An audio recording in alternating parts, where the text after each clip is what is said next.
Naitwa Ustaz Juma Msoma, unaangalia Ustaz Juma TV. Leo kuna maandamano hapa Kenya.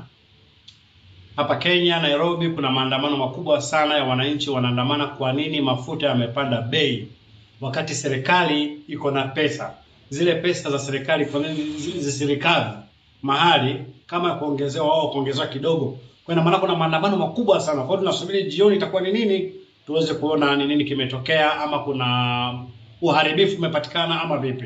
Kwa hiyo jamani, vita vya Iran watu wanavidharau sana. Vita vya Iran, Amerika na Israeli watu wanadharau sana, lakini ni janga kubwa kwa dunia. Sasa hivi Kenya wameanza kuandamana, lakini chanzo ni mafuta. Itakuja nchi nyingine inayofuatia wataandamana, chanzo ni mafuta. Kwa hiyo tusiwe tunadharau kitu jamani. Warabu anasema la tahqiranna saghiratan fa innal jibala min alhasa. Usidharau kitu kidogo. Kuna watu Irani imepigwa, Irani sio fanya nini, lakini matokeo yake ni sisi kulalamika, ni sisi kuumia.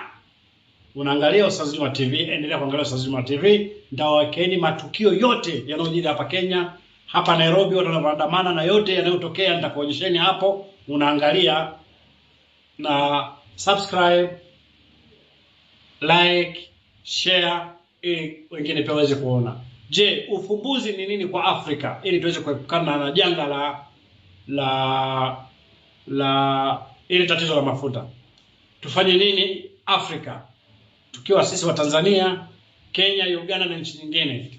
Ni nini tufanye ili tuweze kuepukana na janga hili la mafuta? Ama tusubiri tu wa Marekani atakachokiamua, sisi ni wenye kufuata mkumbo. Kwamba kile atakachokiamua sisi tukubali tu. Si ndio? Ama Iran atakavyoamua sisi tukubali tu. Tatizo ni nini? Ndugu watazamaji wa Ustaz Juma TV, leo siku ya Jumatatu kulikuwa na maandamano makubwa sana hapa nchini Kenya, hasa hapa Nairobi. Wananchi wamepata shida sana kama mnavyoona, wakitembea kwa miguu sehemu mbalimbali, wakichoma vituo vya mafuta, wakileta uharibifu wa aina mbalimbali. Hii ni Kenya. Yote sababu ya haya yote kutokea ni kwa sababu ya kupanda kwa mafuta. Wananchi wanalalamika kwa nini mafuta yamepanda, na serikali iko na pesa ambayo ingeweza kurecover pale wao, hata kama ni kuongeza kidogo wakaongeza kidogo, lakini sio hauna magari, hauna watu. Yote haya ni kupanda kwa mafuta.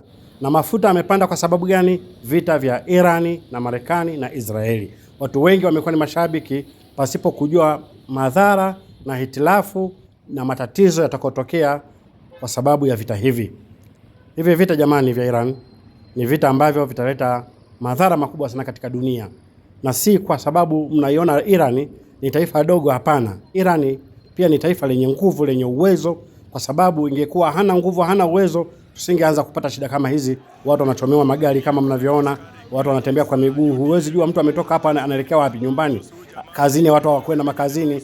Kwa hiyo maisha yanavurugika kwa sababu ya vita. Tusishabikie vita. Tusishabikie Marekani. Marekani ndio chanzo cha haya yote.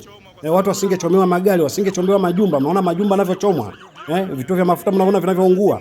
Yote ni kwa sababu ya nini? Ya vita vya Irani na Marekani. Na Muirani ameshaapa sema hatokubali kusalenda. Muirani amesema vita hivi vitaleta madhara kwa dunia na kwa Marekani. Kwa hiyo tuombe jamani, duniani tuombe, tushirikiane, tuwe kitu kimoja, na tuombe tu Marekani ajaribu kushinda, kubali matokeo. Kwa sababu Obama alishasema kwamba Netanyahu alishakumshawishi kwamba aingie vitani na Irani. Lakini Barack Obama alivyotathmini mapigano ya Marekani na Irani, akaona itakuwa ni hasara kubwa sana, hasara yake ni kubwa sana, akaamua kumaliza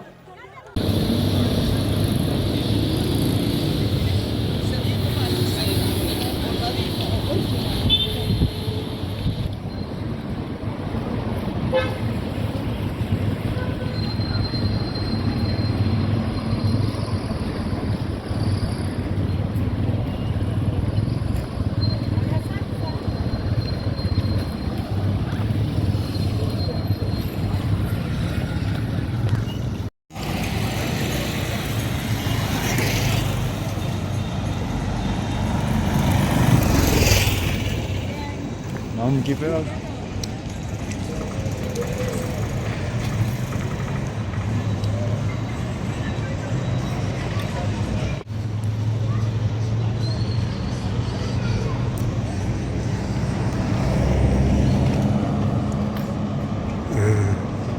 Mji hauna magari, hauna watu. Mimi ndio kiboko ya wachambuzi wenye makee. Wachambuzi wenye makee, kiboko yao ni mimi. Leo hapa Kenya kuna maandamano makubwa sana. Hapa Nairobi kuna maandamano makubwa sana. Chanzo kikubwa ni kuongezwa bei ya mafuta ya petroli. Hivyo watu wamekataa kubeba abiria kama daladala, yaani hakuna usafiri. Wakiona bodaboda wanazuia, wanakunyang'anya kila kitu, yaani hakuna kinachoendelea. Wananchi wameamua, wananchi wa Kenya. Je, ufumbuzi wa hili tatizo ni nini? Chanzo ni mafuta, na chanzo ni vita vya Iran na Amerika na Israeli. Kuna baadhi ya watu wanadharau sana hivi vita, lakini matokeo yake sisi ndio tunaona faida yake huko. Na usoma, endelea kuangalia Ostaz Juma TV, subscribe, like, share, comment hapo chini tuweze kujua nini ufumbuzi wa hili tatizo. Tufanye nini, ama serikali ifanye nini, si kwa Kenya peke yake, hadi kwa Tanzania, Uganda na kwa East Africa na Afrika nzima na kwa dunia, kwa sababu hili ni tatizo la dunia. Iran ni nchi inavyoonekana kwa mtazamo kama ni ndogo sana, lakini mkono wake nafikiri mmeuona kwamba anaweza akaathiri uchumi duniani. Anaweza akaathiri uchumi duniani, na hili ndio tatizo la kutegemea. Hili ndio tatizo la kutegemea. Tungekuwa tunajitegemea, si kwetu. Yote haya ni kupanda kwa mafuta. Na mafuta yamepanda kwa sababu gani? Vita vya Irani na Marekani na Israeli. Watu wengi wamekuwa ni mashabiki pasipo kujua madhara na hitilafu na matatizo yatakayotokea kwa sababu ya vita hivi. Hivi vita jamani vya Iran ni vita ambavyo vitaleta madhara makubwa sana katika dunia.